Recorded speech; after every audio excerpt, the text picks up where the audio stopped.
Movie की starting एक restaurant से होती है जहां रेमी नाम का एक आदमी एक पियानिस्ट की जॉब करता था। वो अपनी जॉब से खुश था क्योंकि उसे पियानो बजाना काफी पसंद था, मगर इस जॉब से उसे ज्यादा इनकम नहीं होती है और वो अपनी फैमिली की केयर अच्छे से नहीं कर पा रहा था। वही अगली सुबह जब रेमी सोकर उठता है तब वो देखता है कि उसकी वाइफ मार्टिन कहीं जाने के लिए तैयार हो रही है। असल में मार्टिन अपने फोटोशूट के लिए जा रही थी। उसे रेडी होता हुआ देख रेमी उससे कहता है कि तुम आज मत जाओ क्योंकि हमने कई दिनों से साथ में टाइम स्पेंड नहीं करा है। जब मैं घर आता हूं तब तुम अपनी जॉब पर चली जाती हो और जब तुम आती हो तब मैं। रेमी के इतने कहने के बाद मार्टिन नहीं रुकती क्योंकि उसकी फाइनेंशियल कंडीशन कुछ ज़्यादा अच्छी नहीं थी, बहुत ही ख़राब थी। उनके पास एक पुरानी कार भी थी लेकिन उसमें काफ़ी कम फ्यूल था, इसलिए मार्टिन रेमी से कुछ पैसे मांगती है ताकि वो कार में फ्यूल डलवाकर अपनी जॉब पर जा सके। अब क्योंकि वो कार पुरानी थी इसीलिए वो स्टार्ट नहीं हो रही थी, इसलिए रेमी कार को पुश करके स्टार्ट करता है, लेकिन आधे रास्ते में ही ब्रेक न लगने की वजह से मार्टिन का एक्सीडेंट हो जाता है और वहीं इसकी मौत हो जाती है। कुछ देर में वहां पुलिस और एम्बुलेंस सर्विस वाले आकर मार्टिन की बॉडी को ले जा रहे थे। तभी रेमी वहां आकर ये सब देख लेता है और इससे वो काफी डिप्रेस्ड हो चुका था। उसी शाम रेमी अपने घर में था, तभी उसकी 14 साल की स्टेप डॉटर मैरॉन स्कूल से वापस आती है और रेमी बस यही सोच रहा था कि वो उसकी मॉम की डेथ की खबर के बारे में उसे कैसे बताए। दरअसल मार्टिन ने 2 शादियां करी थी और पहले वाले हस्बैंड से ही उसे मैरॉन हुई थी, लेकिन जब मैरॉन छोटी थी तभी उसकी मॉम ने अपने हस्बैंड को डिवोर्स देकर रेमी से शादी कर ली। वहीं थोड़ी देर बाद रेमी को एक आइडिया आता है और वो एक पेपर पर मार्टिन की मौत के बारे में लिखकर कुछ सामान लेने के लिए जाने लगता है और जाते जाते वो मैरॉन से कहता है कि उसके लिए एक लेटर टेबल पर रखा हुआ है। इसके बाद रेमी जब वापस घर आता है तो मैरॉन उससे कहती है कि अगर तुम मजाक कर रहे हो तो मुझे यह मजाक बिल्कुल भी पसंद नहीं आया। फिर रेमी पूरी बात मैरॉन को बता देता है, जिसे सुनने के बाद दोनों एक दूसरे को गले लगाकर रोने लगते हैं। उसी रात रेमी मैरॉन के रियल डैड चार्ली के पास जाके उसे मार्टिन के बारे में बताता है। अब क्योंकि रेमी की फाइनेंशियल कंडीशन ठीक नहीं थी लेकिन चार्ली एक रिच आदमी था, इसलिए दोनों डिसाइड करते हैं कि मैरॉन चार्ली के पास उसके घर ही रहेगी। अगली सुबह चार्ली मैरॉन को लेकर अपने घर चला जाता है, जिसके बाद हम मार्टिन के फ्यूनरल का सीन देखते हैं जहां चार्ली, मैरॉन, रेमी और उसके कुछ दोस्त भी आए हुए थे। वहीं मैरॉन के चले जाने के बाद रेमी का कहीं मन नहीं लग रहा था, इसीलिए वो अपने दोस्तों के पास भी रहने के लिए जाता है, लेकिन वहां भी उसका मन नहीं लगता। इसीलिए एक दिन वो मैरॉन को कॉल करता है, लेकिन मैरॉन उससे नाराज थी, इसीलिए वो उससे बात नहीं करती। इसी वजह से रेमी का उसके काम में भी मन नहीं लगता, जिसके कारण रेस्टोरेंट का ऑनर उसे जॉब से निकाल देता है। इससे रेमी और भी ज्यादा डिप्रेस होकर अपने घर में बैठ गया था। तभी डोरबेल बजती है और दरवाजा खोलने पर रेमी देखता है कि मैरॉन अपना सामान लेकर वापस उसके घर आ गई है, लेकिन उसके आने के कुछ दिन बाद चार्ली भी वहां आ गया था। असल में मैरॉन चुपके से रेमी के घर आ गई थी, इसलिए चार्ली काफी गुस्से में था और वो मैरॉन को ले जाना चाहता था, लेकिन मैरॉन रेमी के घर में ही रहना चाहती थी और रेमी को भी यही पसंद है, इसलिए रेमी और चार्ली के बीच फाइट हो जाती है। लेकिन कुछ देर बाद दोनों शांत हो जाते हैं और चार्ली अपनी हार मान लेता है। वहीं उसके चले जाने के बाद रेमी को एहसास होता है कि उसने मैरॉन को अपने घर में रख तो लिया, लेकिन वो उसका खर्चा कैसे मैनेज करेगा, क्योंकि उसे तो जॉब से भी निकाल दिया गया और पहले से ही उसकी फाइनेंशियल कंडीशन खराब थी। ये बात वो मैरॉन को भी बताता है, जिस पर मैरॉन कहती है कि वो बेबी सिटिंग का जॉब कर लेगी और रेमी बच्चों को पियानो सिखा देगा, जिससे दोनों मिलकर अपना खर्चा उठा सकेंगे। कुछ दिन दोनों ऐसा ही करते हैं। मैरॉन दिन में अपनी पढ़ाई करती और रात में बेबी सिटिंग की जॉब, लेकिन एक दिन मैरॉन इसके कारण काफी रात को घर लौटती है, इसलिए रेमी उसे कहता है कि तुम्हें अपनी जॉब से ज्यादा ध्यान अपनी पढ़ाई पर देना होगा, क्योंकि इतनी रात को घर आने से तुम्हारी नींद पूरी नहीं होगी, जिससे तुम्हारी स्टडी में प्रॉब्लम तो आएगी। मैरॉन उसकी बात मान लेती है और जब वो अपने रूम में जा रही थी तब वो रैमी को एक अलग निगाहों से देखने लगती है। इससे रैमी समझ आता है कि वो उससे कुछ कहना चाहती है, इसीलिए वो उसे दोबारा अपने पास बुलाता है और रैमी के पूछने पर वो बताती है कि वो रैमी के साथ फिजिकली अट्रैक्टेड है। ये सुनते ही रैमी शॉक्ड रह जाता है और मैरॉन से कहता है कि तुम अभी बहुत छोटी हो, तो ऐसी बातों को छोड़कर अपनी पढ़ाई पर ध्यान दो। लेकिन मैरॉन अब पूरी तरह से रैमी के पीछे पड़ गई थी। वो उसे हर बार यही सब बोलती रहती थी। इतना ही नहीं, एक दिन रैमी अपने दोस्त से मिलने के बाद जब वापस घर आता है तब वो देखता है कि मैरॉन नेकेड होकर उसके बेड पर बैठी हुई है। उस रात भी रैमी किसी तरह उसे समझा देता है, लेकिन अगली रात वो बिना कुछ कहे ही रैमी के ऊपर आकर सो जाती है और कहती है कि उसे किसी एक्सपीरियंस आदमी के साथ इंटीमेट होना है।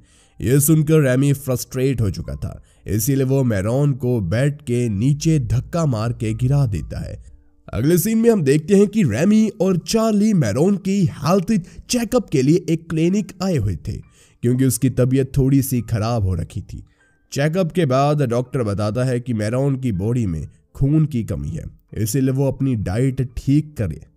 साथ ही वो सजेस्ट करता है कि मैरॉन को किसी हिली एरिया में जाकर कुछ टाइम स्पेंड करना चाहिए ताकि वो जल्दी रिकवरी कर सके। इसीलिए अगले दिन रैमी मैरॉन को स्टेशन तक छोड़ने जाता है। दरअसल चार्ली और मैरॉन ही वहां जा रहे थे। रैमी अपने घर ही रुकने वाला था। वही ट्रेन में सामान रखते वक्त मैरॉन रैमी को किस करने के लिए कह रही थी और इस बार रैमी अपना कंट्रोल खोकर मैरॉन को किस कर लेता है। वही रैमी के घर आते ही उसे उसका मकान मालिक का रेंट ना भरने की वजह से घर से निकाल देता है। फिर रैमी अपना सामान लेकर अपने दोस्त के घर चला जाता है। वहीं जब वो डिनर कर रहा था तब उसे मैरॉन की काफी याद आ रही थी, इसीलिए वो अगली सुबह अपने दोस्त की कार लेकर मैरॉन के अपार्टमेंट के पास से चला जाता है, जिसके बाद वो उसे कॉल करके नीचे बुलाता है और मैरॉन के आते ही दोनों कार में पैशनेटली किस करने लगते हैं। इसके बाद मैरॉन रैमी को लेकर एक होटल में जाती है, जहां एक रूम में वो रैमी को ले जाती है। साथ ही वो उससे कुछ पैसे भी देती है जो कि उसने अपने डैड से लिए थे। इन सब के बाद मैरॉन को लेट हो रहा था, इसीलिए वो वापस अपने अपार्टमेंट चली गई थी, लेकिन उसी शाम वो दोबारा वापस आ जाती है और रैमी को सोता देख नेकेड होकर उसके बगल में आकर लेट जाती है। तभी रैमी की आंख खुल जाती है और वो भी मैरॉन को न्यूड देखकर कंट्रोल नहीं कर पाता, जिसके बाद दोनों एक दूसरे के साथ इंटीमेट हो जाते हैं। वही रैमी जब वापस अपने शहर जा रहा था तब वो मार्टिन को याद करते हुए कहता है कि उसने जो कुछ करा वो गलती से हुआ और उसने मैरॉन के साथ आराम से ही करा था। मैरॉन को काफी तकलीफ नहीं हुई, इसके बावजूद वो आगे से ऐसा कुछ नहीं करेगा। इसके कुछ दिन बाद मैरॉन वापस अपने शहर आ गई थी, इसलिए रैमी उसे लेने के लिए स्टेशन जाता है। वहीं घर पहुंचने पर हमें और मैरॉन को पता चलता है कि रैमी अब एक काफी पुराने घर में रह रहा है। उसी रात रैमी मैरॉन को समझाता है कि उनके बीच जो कुछ हुआ वो बस एक गलती थी। साथ ही वो मैरॉन को उसके एज के बच्चों के साथ दोस्ती करने के लिए कहता है।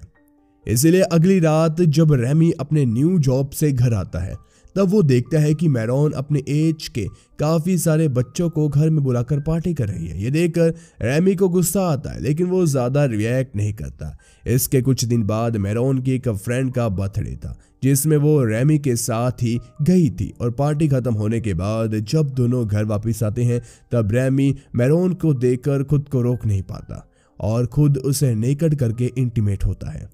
उसी रात दोनों एक साथ ही नेकेड सो जाते हैं और सुबह जब वो सो ही रहे थे तभी चार्ली उनके घर आ जाता है। वो काफी देर तक डोर बेल बजाता है और क्योंकि रैमी को पता नहीं था कि दरवाजे पर कौन है, इसीलिए वो बिना कुछ सोचे ही दरवाजा खोलने चला जाता है।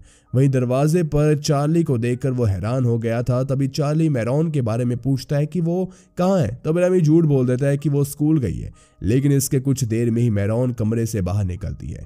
उसे भी कुछ नहीं पता था कि घर में कौन है, इसीलिए वो कैसे भी कपड़ों में बाहर आ जाती है। इस बात पर चार्ली फिलहाल तो ज्यादा ध्यान नहीं देता और मैरॉन से कुछ बातें करके जाने लगता है। जब चार्ली बाहर ही गया था तभी रैमी और मैरॉन एक दूसरे को किस करने लगते हैं। बदकिस्मती से चार्ली उन्हें विंडो के जरिए देख लेता है और जल्दी से घर के अंदर आकर उन्हें टोकता है और उनसे पूछता है कि कहीं तुम दोनों एक साथ तो नहीं सोते। इस पर रेमी भड़क गया था, इसलिए चार्ली को लगता है कि ये सिर्फ उसका एक वहम है और इसी तरह दोनों का भांडा फूटने से बच जाता है। अगले सीन में हम देखते हैं कि मैरोन आधी रात को कहीं से भागकर अपने घर आ रही थी। दरअसल वो जिस बेबी की बेबी सिटिंग करती थी वो अचानक से बीमार पड़ गई, इसीलिए वो रेमी से हेल्प लेने के लिए अपने घर आई थी, जिसके बाद दोनों तुरंत उस बेबी के पास उसके घर जाते हैं और जल्दी से डॉक्टर को भी बुला लेते हैं। वहीं चेकअप के बाद डॉक्टर बताती है कि उसे बस फ्लू हुआ है और जल्दी ठीक हो जाएगी।